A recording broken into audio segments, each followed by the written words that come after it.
welcome back to the channel. DiFiOT, it's been a little while. I apologize for that. I'm trying to get a video out at least once a week. I'm trying to build up these 3 small businesses, the crypto side of it, as well as the other side. While we get the crypto side up and going, it doesn't help with the market continue to go back down. As soon as it starts to go up, I think, okay, I can focus more over here. And then I go back down, I got to get back over here. So we're not abandoning anything, but we're here. So I want to talk today about some things that I think are important. I'm going to do another video on FinCEN and requirements who anybody who owns an LLC, a C corporation, S corporation, a business. Sole proprietorship is still questionable, but from my understanding, it's out. Even trust, anybody who's a beneficiary or principal beneficiary has to report all of this. All this information now has to be given to FinCEN, which is the federal government, right? And it's a financial task force of something fairly new in the central government. It has to be turned in by December 31st of this year, or it's $500 a day fine, up to 2 years in prison as well, for each corporation or company that you have. So we're going to get into that in another video. Today I want to talk about this. It's over. Leak sparks serious U.S. crypto crackdown fears as the Bitcoin price bounces back. Now here's what I'm going to read this article to you. I think this is an important article because we have an election coming up here in about 90 days or 3 months. And there is the difference. One party is going to represent crypto. Well, one of the 2 parties that can win, right? You got RFK Jr., who's also going to pro-crypto, but I don't think he has a chance of winning this. Let's just take it to Trump and Harris, right? I don't even know how Kamala is even in this race at this point. Truly don't. But seeing what we saw in 2020 and what I witnessed down in South America and in Latin America for 20 years and how they were able to rig elections and steal elections, I don't doubt that that's the same thing that's going to take place here. I'm not saying they're doing that. So you can't go accuse me of that because I have no real evidence. Oh, actually, I do. I just came back from Costa Rica and Ecuador, and I saw some things that would shock you. I did a video on that too, about all these Latins that were illegals with brand new passports. Yeah, that's pretty crazy, man. That was a whole other story. There's a video on that one. However, let's go into this. This is what we're going to get. This is Bitcoin and crypto are becoming an increasingly partisan issue as former President and Republican 2024 nominee Donald Trump readies a huge Bitcoin bazooka. Okay, the Bitcoin price has topped 61,000 this week. Right now it's a little bit under that, bouncing back from last week's huge price crash. This hit Bitcoin under 50,000 just for a minute though. As one legendary trader predicts, the Bitcoin price could sooner see 1 million. Okay, we have no idea that's not going to happen soon, right? Let's be real about that. Can it happen one day? Oh, maybe, but I have my doubts that it get that high. I don't care if it gets to 100,000 or 200,000. Fantastic. After Trump's son, Eric, and Donald Jr. tease a big crypto announcement they say is coming soon, the Bitcoin and crypto community are braced for a U.S. crypto crackdown if Vice President and Democratic Party nominee Kamala Harris wins the White House in November. See, what's taking place is Trump at the Bitcoin convention recently, a couple weeks ago, announced that, and RFK Jr. did the same thing, that if he's president, Bitcoin will become as a type of reserve currency. In other words, he'll bank it, he'll reserve it to back the U.S. dollar and to support it, or kind of a reserve currency we're talking about. I'm not sure exactly what he's going to do there, how he's going to do this, but he wants to use Bitcoin to stabilize America. On the contrary, if Kamala Harris wins, this is what you're going to get. And this is from Forbes magazine. Okay, and Forbes magazine is very much pro to the left, right? Would you agree with me on that? And for some reason, it doesn't want to go down here. I don't know why my just won't go. I'll just take it like this then. All right. Harris, advisor choice, suggests she will keep Biden's hostile attitude to crypto and will continue the crypto crackdown. Alex Thorne, head of research of Galaxy, posted on X alongside details of Bloomberg's report that revealed that Harris' campaign has hired a top Treasury Department official, Brian Nelson, as advisor, while also relying on longtime allies such as former policy chief Rohini Kosoglu. I don't know if I'm pronouncing that right or not. Yeah, let me grab this over here. It's not working. Bloomberg reported that Harris supports raising the corporate tax rate to 28% from 21%. Yeah, Biden has tried that too, right? Citing anonymous resources. So citing anonymous resources, okay? I hate when they do that. I don't like that when they do that, anything about the conservatives either. The only reason I can see that possibly being true is that Biden wanted to do that too, right? Which is fully in line with Biden's most recent budget proposal, see? Which also calls for taxes on wealthy crypto holders. Now, understand this, they're also going to implement a capital gains tax on unrealized gains, right? So if you have over, I think it's $1 million, I'm not sure. I heard 100 million, but then I heard $1 million. So wherever it's at, it's not going to affect us common folk yet. It's going to start out with the wealthy, right? And we all, oh yeah, pass those laws, go get the money from them. We don't care. Take the money from them, no, it's not us, right? Well, every time we do that, that could be us one day. And it will be us one day because they'll trickle it back down to us. Well, wait a minute, it's good for the goose, it's good for the gander.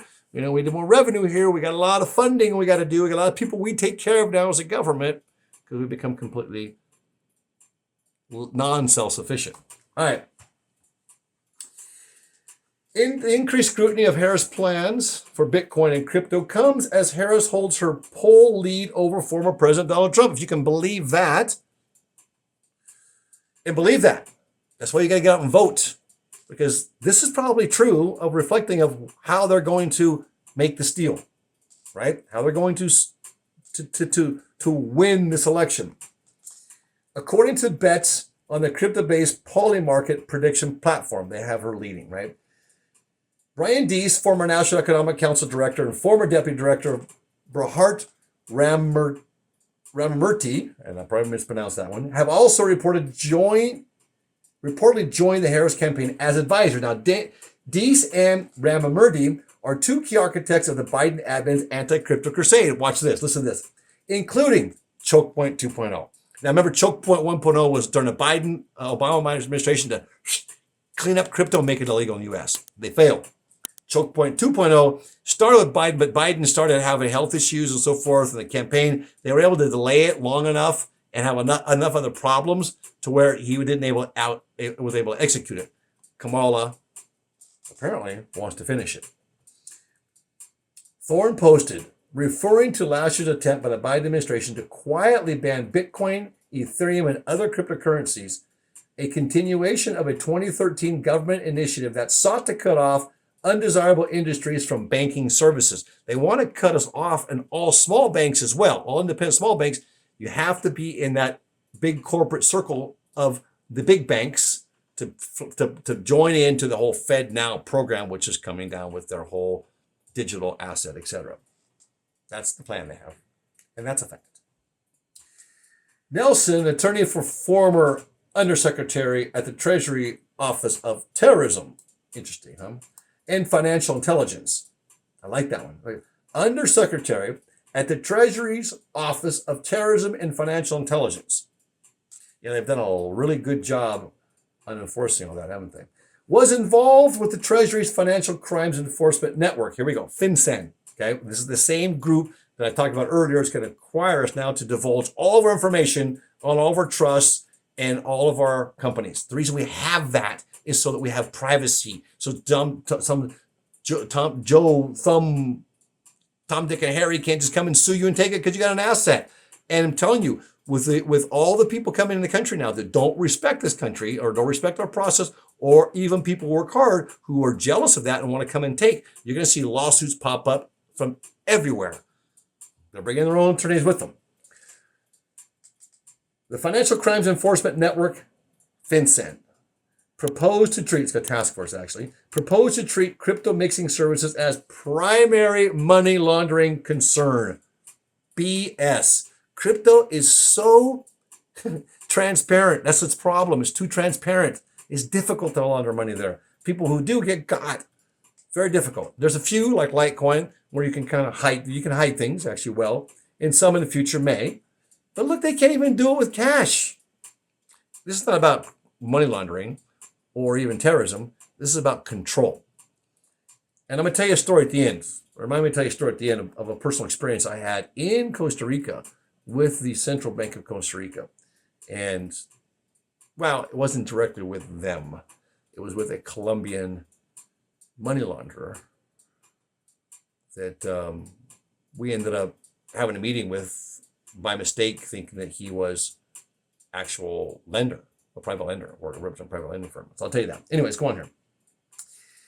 In January 2023, Deese wrote a White House blog post covering the administration's plan to mitigate crypto risks.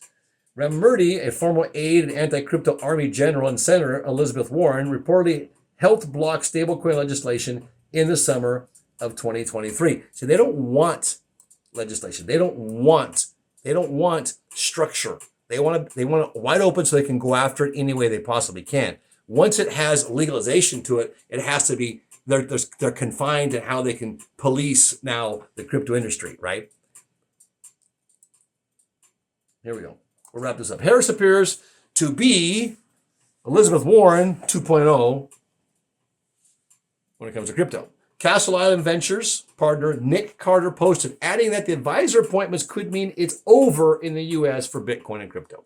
If she wins, they will most likely try to outlaw and ban crypto in the U.S. That's real, guys.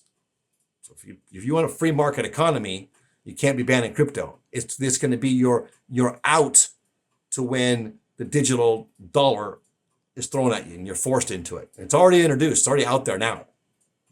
Many of you don't see it yet, but it's there. Kamala Harris campaign is a significant threat to the future of crypto. I'm reading this. Bitcoin and freedom to transact in America, because it's going to, the idea of a digital dollar won't have freedom of transaction anymore. Everything's being monitored by the Federal Reserve. Everything. 1 penny, $1. You want to buy ice cream? Whoop. You can't buy ice cream anymore. You're overweight. You've eaten too much sweets. You bought too much sweets. It's all coming. Trust me on this.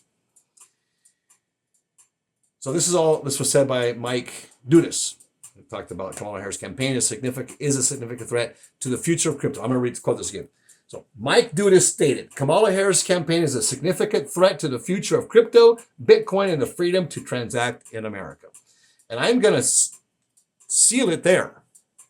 And that's basically it. Be honest with you. You want more of the same? 4 more years? Barack Obama was able to put us in the point we're at right now because he got those 4 more years. We give this administration 4 more years, America's over. I'm sorry. But the America that we knew most likely is already over. That doesn't mean there's hope out there. But we lose this election. I'm saying we being the conservatives in this, because I represent crypto, because I want a free market economy. I'm a capitalist. I'm not a socialist. I'm a capitalist. And I feel that we need to have that free market economy. And if we don't get these people out of office right now and we continue to allow these borders open, we're in for a lot more trouble than you realize. I've been that for 20 years. I already know what's coming here. Actually, the bad's already here. What's going to start coming now is actually the good. I know good people from churches and so forth. Now they're saying, hey, now it's legal. I'm coming too. And they're selling everything they got and they're coming too. So now you got good people coming from Latin America for the most part. Most of the bad people, prisoners, they've already been dumped here and they've been coming in for the last 4 years. So the bad's already here. So maybe we should bring in some of the good now. I don't know. I just know that we can't handle all this. That's not my point in this. Point is that, well, I guess that is my point, because that's going to cause our financial collapse. And with that financial collapse, what are we going to turn to? Crypto, gold, silver, if you have it in hand. But what if the government makes that illegal too? They're going to make crypto illegal. They're going to make gold illegal. And then silver eventually too, because it's going to be such a high industrial desire. Where are we going with this? Be careful. When you buy your gold and silver, or even your crypto, don't do it on credit cards. Don't buy your gold and silver on credit cards. Now, your crypto you can't really help because it goes on the platform. But your gold and silver, you can buy other ways, right? You can buy that in other ways and have it sent someplace to you, and don't store it at your house. Put it someplace else, but it's safe and secure. I wouldn't necessarily think of a bank, but you have to pick that one, right? Maybe even digging holes in the backyard. Anyway, if you like this kind of content, do us a favor. Like, subscribe down below, and we're going to try to get some more videos out, at least 1 or 2 a week. I apologize for the last couple of week hiccup. I'll try to bring you up the breast on things. I want to talk about FinCEN and what that issue is and what you're going to need to do before December 31st, because most of you people out there who listen to this probably have businesses or a trust, and that could actually affect you and land you in jail or a hefty fine, if nothing else, that could cause some serious stress in your life. Talk to you in the next video.